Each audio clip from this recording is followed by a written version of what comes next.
Yaga. Narcopaths. They don't like us, cha. You know, there's nothing you can do. There's no number of explaining, complaining, trying to win their side over, debating, nothing. There's something deep within us, and there's something deep within them that is not working, opposing, so it's not working together in tandem. Just living life, for me, I get into so many scenarios with people on my day-to-day life energetically, and just how they don't know me from Adam. Like, I don't owe you nothing because I don't know you. And you see me, you give me dirty looks, you try and walk in my footsteps, you try and walk into my shoe, you copy me, you mock me, you chase validation from other people with your eyes to discredit, mock me, make me want to question myself, all of these things. And if I was such a bad apple, why am I being followed everywhere? Why can't I be left alone just to live my sad life, my sad existence, if I'm such a waste?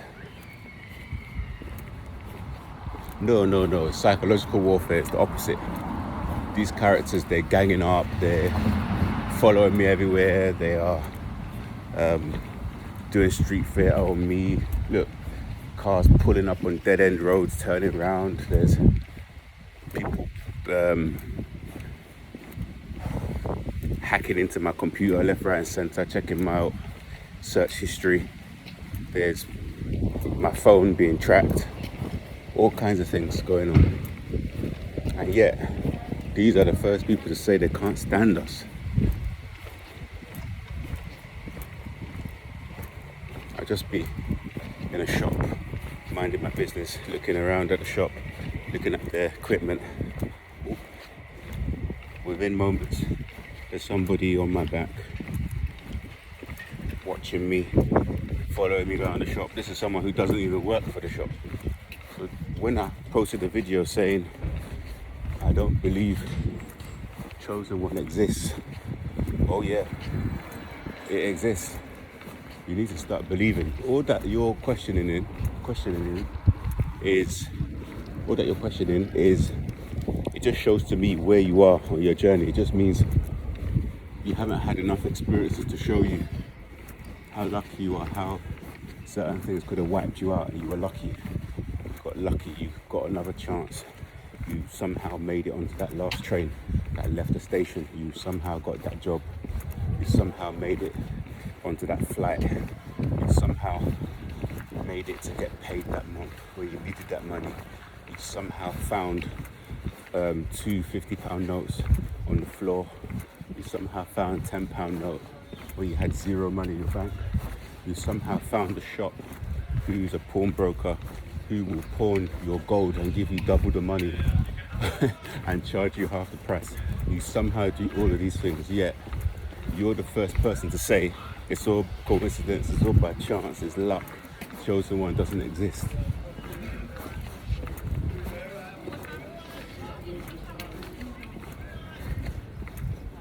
I had the idea to start reading the Bible some years ago, and all the stories that are in there, there's so many characters that are chosen. I mean, you can just say David, he became a king, David and Goliath, and he used to tend sheep or something, very like humble.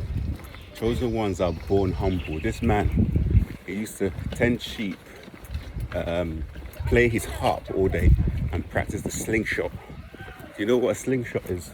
You know, the rubber band and twig. And he practiced it to such a high level that he would manage to shoot a rock in between the eyes of a giant Philistine, a giant. And everyone was scared. And the giant was tearing everybody apart. So this was one of his gifts, to have the foresight, to prepare, to have the accuracy.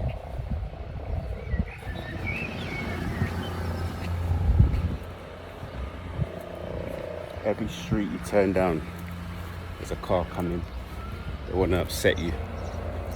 So he practiced the slingshot, and when his moment came, when everybody was scared, he rose to the challenge. That was one of his gifts. I'm in the park today, and there's a gentleman sat on the side with his daughter. His partner turns up. His daughter was using the gym as a climbing frame. As soon as his partner comes, within 1 or 2 minutes, his partner is looking at the men working out.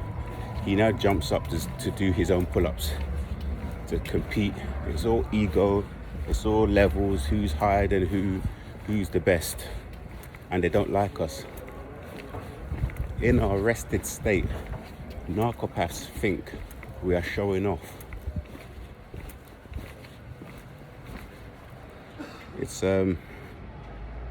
God showing off. Look at this. There's a tag on the street of a shoe that I wear all the time.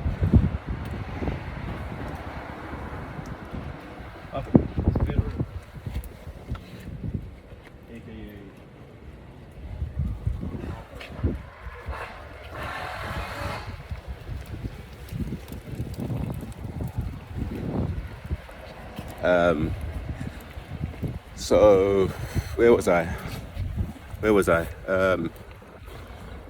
So he came up and started doing his own pull-ups, and the guy was strong. He had nothing to prove, and his partner was very attractive, very stylish, and it's his partner. There's nothing to prove. They have a child together. Everything was completely good for him, yet he felt the need to do that. And after he did it, he spoke to her, and there was a bit of a rude exchange, and they were almost having an argument. And it just shows for these people, they never stop. And I can just tell that he was older than her, and he makes good money. This was a white man.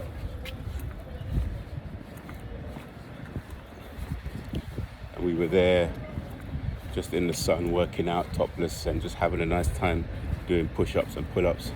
And he felt he had to jump up on the bars and show what he could do, and he could do something. He was a very competent man, but there was literally no need. There was another man sat there who was just calm and sat there watching and didn't feel the need that he had to prove anything to his partner, which shows a mental kind of strength and clarity.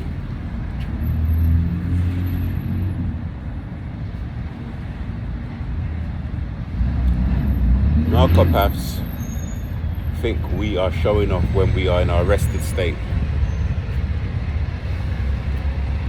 We are not showing off. Most High is showing off. It's to do with the oil, it's to do with our gifts. Most of the narcopaths that have this feeling towards us will not be able to live one day in our shoes, being harassed, being chased, being attacked every single day. And yet, we remain unbothered. We remain unhinged. We remain unbothered. We continue to move forward